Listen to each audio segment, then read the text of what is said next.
Dans cette vidéo, je vais te parler d'une sélection de 3 livres que j'ai lus et qui s'inscrivent en fait dans cette démarche que j'ai eue ces derniers mois de lire plus de livres. C'était mon objectif personnel parce que je trouvais que je lisais pas assez, que j'étais trop sur YouTube à regarder des vidéos de un tel a dit ci, un tel a dit ça.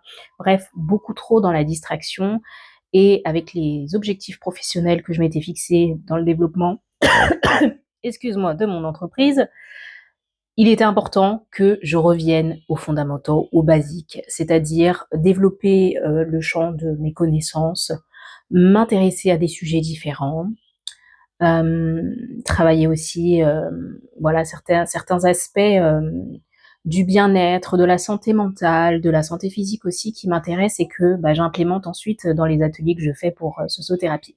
Donc tout ça pour te dire que c'est une idée que j'ai eue là cette année de te partager de temps en temps des lectures, des ouvrages que j'ai trouvés personnellement pertinents ou qu'on m'a recommandés pour te nourrir personnellement, pour t'aider à te développer et aussi surtout pour t'aider à trouver des outils, en fait, des ressources pour prendre soin de toi, prendre soin de ta santé mentale, prendre soin de ta vie de façon générale. Le but étant que tu puisses développer ton projet, entreprendre en ayant toute l'énergie qu'il faut, l'équilibre qu'il faut pour que ça se passe bien et que tu te sentes bien dans ce que tu fais. Présentation étant faite, ou du moins explication du contexte étant faite, je vais te parler, eh bien tiens, je vais commencer par le premier ouvrage. Là, on est en début d'année, peut-être que tu as passé des périodes de fête où tu as beaucoup mangé. Moi, ça a été mon cas. J'ai fini avec une digestion plus que difficile, une fatigue aussi. Tu vois, là, je tousse de temps en temps parce que j'étais malade il y a 3 semaines et voilà, une période de froid, etc. Bref, tu connais si tu vis en Europe. Le corps est parfois sujet à des coups de froid, des coups de fatigue. Et donc, figure-toi que c'est un ouvrage que j'ai depuis plusieurs années dans ma bibliothèque. Et là, je l'ai ressorti dernièrement, justement parce que je suis dans cette volonté d'améliorer ma façon de m'alimenter, de faire voilà attention à ma santé, de privilégier, ça je l'ai toujours fait, mais je vais le faire encore plus maintenant, des remèdes naturels, des plantes pour prendre soin de ma santé et celle de ma famille. Et donc, j'ai ressorti ce bouquin que je trouve assez intéressant parce qu'en fait, il te propose plusieurs types de cures que tu peux faire en fonction des périodes que tu traverses. Ça peut être période de grand froid dans la région où tu te trouves, ça peut être les baisses de morale, d'énergie aussi, ça peut être aussi des problématiques plus physiques, on va dire, si tu as envie par exemple d'améliorer ton corps, de le sentir plus ferme, d'éliminer au maximum la cellulite, tu as une cure qui est proposée dans ce bouquin-là pour la cellulite, pour traiter la cellulite. Donc voilà, en fait, c'est plein de sujets qui sont abordés dans ce bouquin. Là, tu vois, je tourne la page encore et je vois quoi? Développer une mémoire d'éléphant. Si par exemple, tu as des objectifs professionnels qui font que tu as des connaissances à engranger, tu peux t'appuyer sur l'alimentation pour t'aider dans cet objectif. Donc, je te recommande ce bouquin, de regarder, tu vois, tu pioches en fonction de ce qui t'intéresse, de ce que tu as envie de faire. Et en fait, ça te propose des cures de fruits, de légumes sur soit une longue, soit une courte, soit une moyenne période. Et ça permet au corps en fait de faire une espèce de reset parce que du peu que j'en ai compris, c'est qu'en fait, ce qui est intéressant dans les cures, c'est que le corps est un peu au repos parce qu'il a tendance, il va manger à peu près les mêmes choses en fait sur une période de temps, les mêmes fruits, les mêmes légumes. Et je pense, en tout cas, c'est comme ça que j'ai compris le truc, que ça permet au corps vraiment de se reposer, de se ressourcer et d'éliminer les toxines par ce biais-là. Donc, petite précision importante quand même, écoute ton corps. C'est bien de prendre des informations, d'essayer de trouver des façons de prendre soin de toi, mais surtout ne reste pas enfermé. En tout cas, c'est vraiment le conseil que je peux te donner par rapport à mon expérience. Ne te reste pas focalisé sur les conseils de telle ou telle personne, de tel ou tel bouquin. Vraiment, fais ta propre expérience parce que ton corps est différent en fait du corps de, je sais pas moi, Yves ou Jean-Jacques ou Stéphanie. Donc, il est important de savoir ce dont ton corps a besoin, à quel moment, comment il réagit aussi à certaines cures, à certains traitements. Donc, c'est toujours d'être en fait dans l'écoute de son corps, de comment on réagit, comment il fonctionne, voilà, quels sont ses besoins en fait. Donc là, c'est pareil pour ce bouquin-là. Je t'invite à faire tes propres tests. Là, par exemple, en ce moment, comme on sort de la période des fêtes, où j'ai un petit peu exagéré au niveau des repas, n'est-ce pas? Je suis dans une cure en fait de citron. Alors dans l'ouvrage, il propose une cure de citron et moi j'ai ajouté le clou de girofle parce que j'avais entendu que c'était un comment on peut appeler ça? Un aliment, très intéressant, pour nettoyer le corps. Donc voilà, je combine l'action du citron et du clou de girofle et je peux te dire que ça me semble efficace parce que je me sens beaucoup mieux dans ma digestion, dans mon énergie aussi, encore un peu fatiguée, mais on est sur la pente ascendante. Passons au deuxième bouquin où là on est un peu plus sur le côté émotionnel, puisque là il s'agit de parler de l'hypersensibilité. Alors c'est un ouvrage de Fabrice Midal qui est assez connu, il se présente comme un philosophe, il a une chaîne YouTube où il interviewe des personnalités, où il parle de façon générale, de ce que j'en ai vu en tout cas, de développement personnel. Et donc ce bouquin est parfois présenté comme un ouvrage de référence pour les personnes qui sont hypersensibles. Je m'intéresse de près à l'hypersensibilité parce que dans mes clientes, je compte beaucoup d'hypersensibles, je le suis moi-même. Et donc ce bouquin, je le trouve intéressant parce que il est orienté développement perso, dans le sens où Fabrice Midal, il parle de son expérience en fait depuis l'enfance en tant qu'hypersensible. Il fait des rapprochements aussi avec l'histoire d'hypersensibles, des personnalités connues dans l'histoire qui étaient hypersensibles. Et donc, le message principal de ce bouquin, c'est que ton hypersensibilité est une force. Tu es quelqu'un de normal, tu es une personne normale et tu peux vivre vraiment une vie où tu te sens bien, tu te sens à ta juste place, pour peu que tu accueilles cette hypersensibilité. Et donc, à travers ce témoignage et les références que Fabrice Midal fait à des personnes, des personnalités aussi de l'histoire, etc. Et puis il parle aussi des sujets du quotidien, le stress, le burn-out, l'environnement familial notamment, les émotions, comment est-ce qu'on accueille nos émotions quand on est hypersensible, parce qu'on a souvent cette tendance en tant qu'hypersensible à tout ressentir de façon très intense.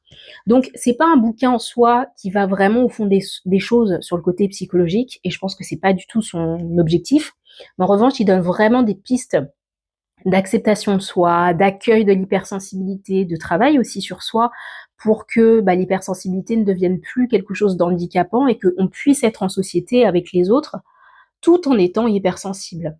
Donc c'est un bouquin qui est intéressant quand tu es hypersensible, que tu souhaites trouver des façons de te sentir mieux dans ta vie, moins à part, moins mal à l'aise face à certaines situations sociales. Et voilà, c'est un bouquin qui est intéressant, donc je te le propose là dans cette sélection. Et puis pour terminer, mon gros coup de cœur. C'est vraiment mon gros coup de cœur. Je l'ai acheté il y a quelques mois et c'est un régal. Ça s'appelle Pratiquer l'automassage et c'est une bombe. Pourquoi? Parce qu'en fait, une bombe positive. Hein. Parce qu'en fait, dans cet ouvrage, donc l'auteur qui est Jean-Louis Abrassard et les auteurs, pardon, Jean-Louis Abrassard et Marika Abrassard. En fait, dans ce livre, on te montre des massages faciles à faire que tu peux faire toi-même, hein, c'est le principe de l'automassage, et pour traiter toutes les parties du corps et toutes les pathologies très communes, le mal de dos, maux de tête, fatigue, baisse de morale, parce qu'en fait, le corps est un outil absolument formidable dans le soin de soi, dans le bien-être. Et à travers l'automassage, on permet de relancer la circulation de l'énergie. De toute façon, la médecine chinoise et d'autres traditions indiennes, ayurvédiques, etc., nous parlent très clairement en fait de l'énergie vitale qui circule dans le corps et donc du fait, les points d'acupuncture par exemple, le fait d'appuyer sur certains points du corps, ça permet de relancer l'énergie et donc de ramener, rétablir un équilibre. Et bien là, ce bouquin il est vraiment génial et je te le recommande vraiment de l'avoir. Moi, c'est mon bouquin de chevet.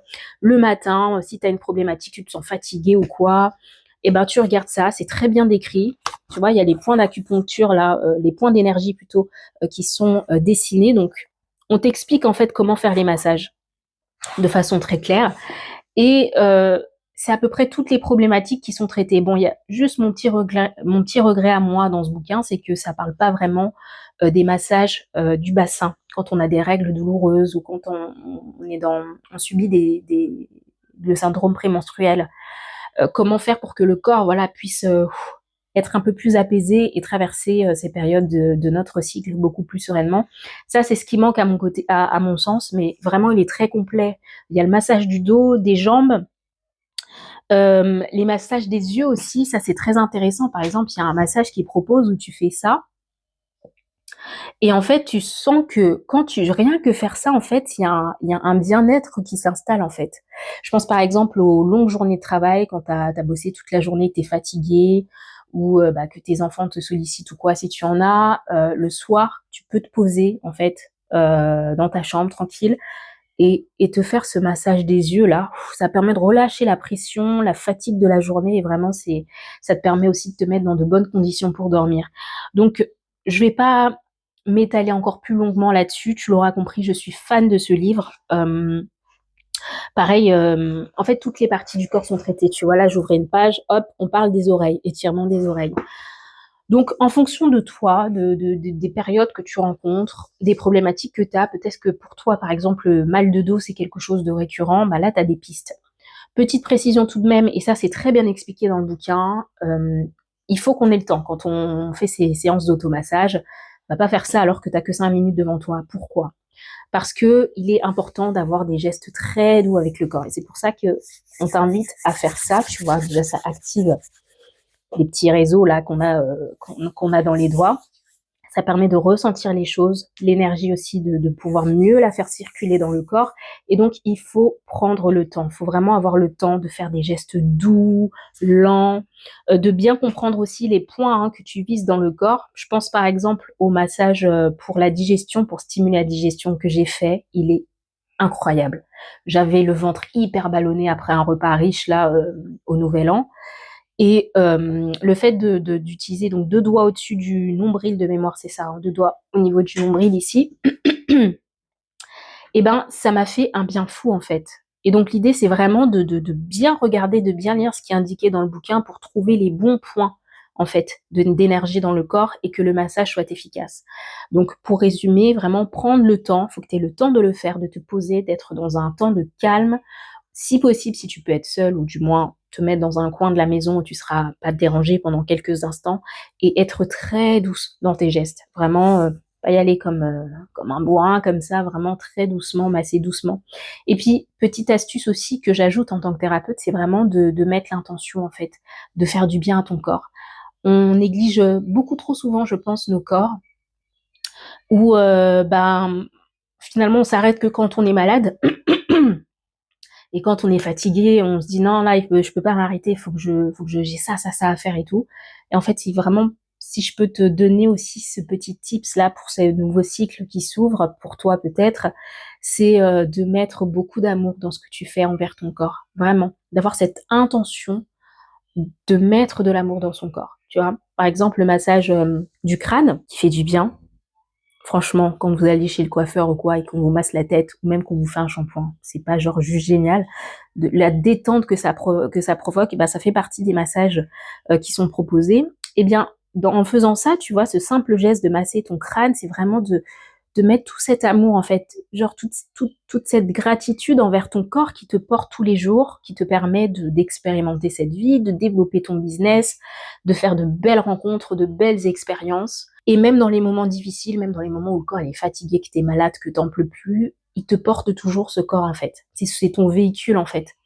Donc, en fait, mettre de l'amour dans ce corps, je pense que c'est le maître mot de ce que j'aimerais te transmettre pour ce nouveau cycle qui s'ouvre, c'est de te donner un maximum d'amour à ton corps. Et ça implique quoi? Ça implique faire attention aux pensées que tu as.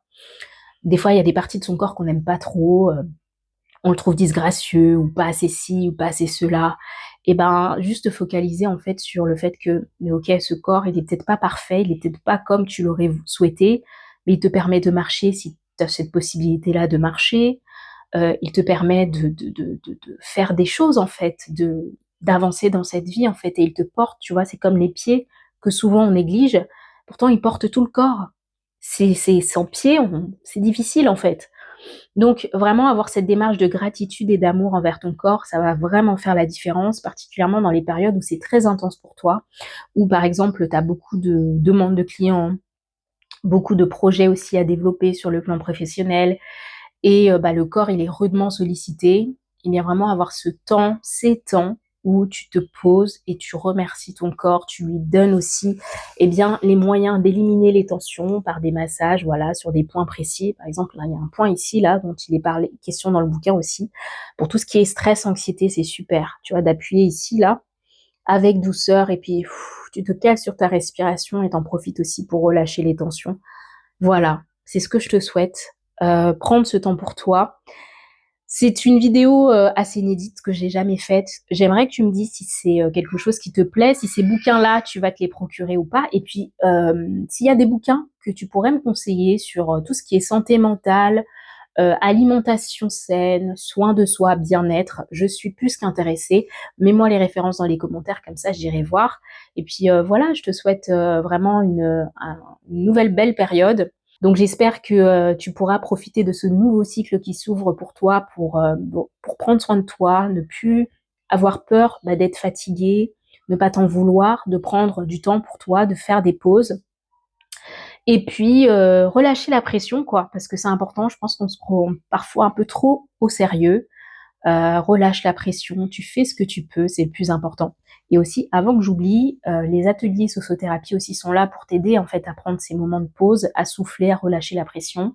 Prochain atelier, il est en ligne, c'est le 16 janvier. On va parler de l'entrepreneuriat, de l'impact de l'entrepreneuriat sur le couple.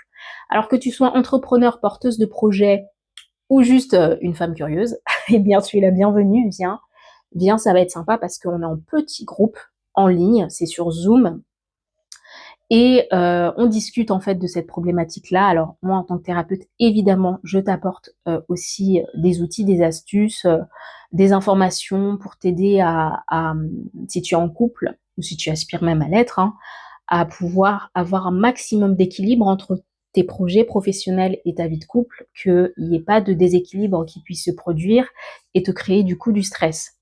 Donc voilà, je vais te partager des outils à ce niveau-là et puis, ce sera l'occasion pour toi aussi de faire la rencontre, de d'autres personnes, femmes, entrepreneurs, porteuses de projets.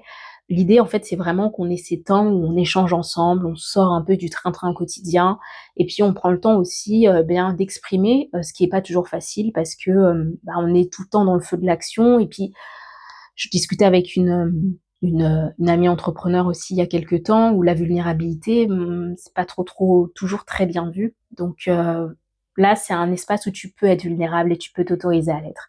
Donc voilà, viens, c'est gratuit, c'est le 16 janvier en ligne. Je te mets le lien pour t'inscrire sous cette vidéo et je te dis à très vite pour une prochaine. Prends bien soin de toi. Ciao!